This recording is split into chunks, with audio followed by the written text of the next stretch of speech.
Today we're going to be taking a look at the Yakima HangOut 3 bike rack, part number Y02638.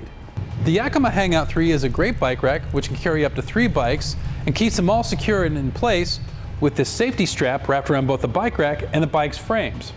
It features stable cradle anti-sway cradles to prevent bike-to-bike contact and to grip it around the side frame here. While this is a hanging style bike rack, it may require the use of bike adapter bars like this Yakima one you see in here, which is sold separately. In addition to the safety strap, we have this wheel strap for the bike closest to the vehicle to ensure that the tire doesn't make contact with the trunk or hatch. The cradles are padded and are also movable along the arms to accommodate loading. This bike rack also has the quick trigger system for folding it out as well as folding the inner arms down.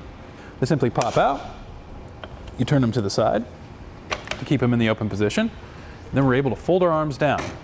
And this would be the same process for folding up our rack completely once you're finished using it. And you just simply undo them and put them back into place to lock them in them. This bike rack will work with most vehicles with spoilers, as well as vehicles with glass door hatches with no adapters required. This also has padded feet where it makes contact with the glass, as well as the base of the trunk. And this is to make sure that your vehicle itself will not get scratched up once this is being installed. To attach this to your vehicle, we'll have 6 rubber-coated hooks placed in certain locations depending on your instructions, and those are rubber coated to make sure that your vehicle doesn't get scratched up while you're putting those in those areas. And it also comes with these bands to tie up your excess once you're finished with that as well. This has a carrying capacity of 3 bikes with a maximum weight capacity of 90 pounds. You can also purchase a steel reinforced security strap which is sold separately, part number Y02623, which will secure your rack to the trunk. You can also purchase a cable lock as well as the same key system for that cable lock, part numbers Y07233 and Y07202, which are also sold separately to secure the bikes to the rack. And once everything is finished, you can fold this flat for easy storage in your trunk or garage.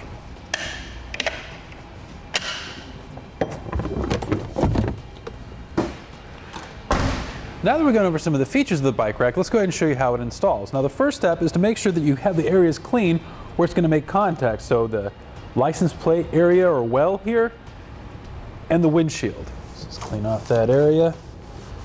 Just make sure there's going to be no slippage once you have it installed. Next we'll take our bike rack, we'll set it in the general vicinity of where we want it, making sure the pads make contact where they need to. Then we'll come up to these connection points here, pull these out so we can fold out the bike rack and place it where it needs to be on the windshield. They pull out like so. Push them off to the side, and we're able to lift up our arm and put it into place. Then we'll tighten it back up. Close up our arms. They'll just pop back into place. Now when it comes to the hook placement, always double check with your instructions to make sure you're putting the hooks in the proper locations. We'll start with the top hooks, pulling them at the top of the vehicle. We'll kind of tighten this down real quick just to hold it in place. And we'll repeat this for the other side. Put that in place and cinch them down with our buckles.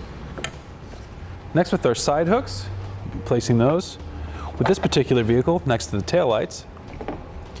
Then finally with our bottom hooks, those will go on the bottom edge of the trunk like so. And these are connected, so once you tighten this up, both of those will tighten up as well. And we'll repeat this on the driver's side. Next, we want to fold out our center section here so we can start loading up our bikes. On the inside, there's the same red triggers that we had on the outside. So again, you'll pull those out, turn them to the side to keep them in the open position, like so. Then we'll lift up and tighten them back down. Now we're ready to load bikes. Now you'll note, for this particular type of bike, it did require an adapter bar. Swing this down. Let's attach our straps there. Come back to the top and do the same.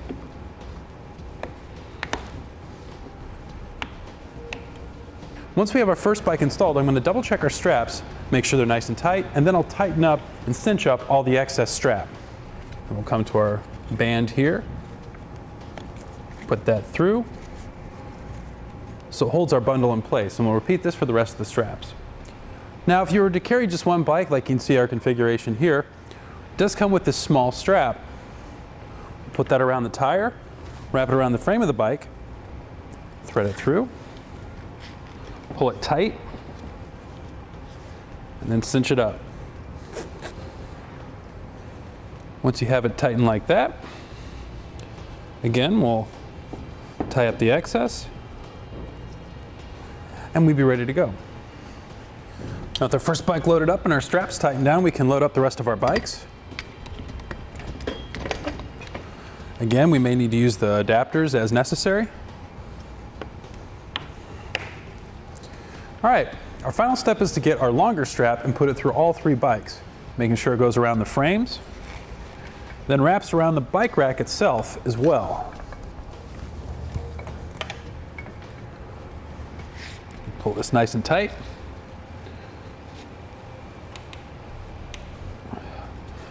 And then we'll tie it off. Now we're ready to take it on our test course and show you how it looks. First, we'll take it onto our slalom course.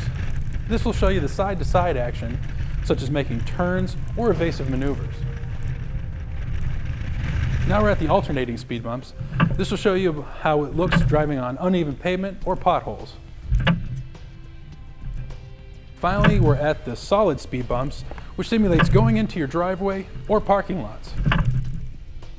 And there you have it for the Yakima HangOut 3 bike rack, part number Y02638. Click the link below to shop, learn more, or visit us at etrailer.com.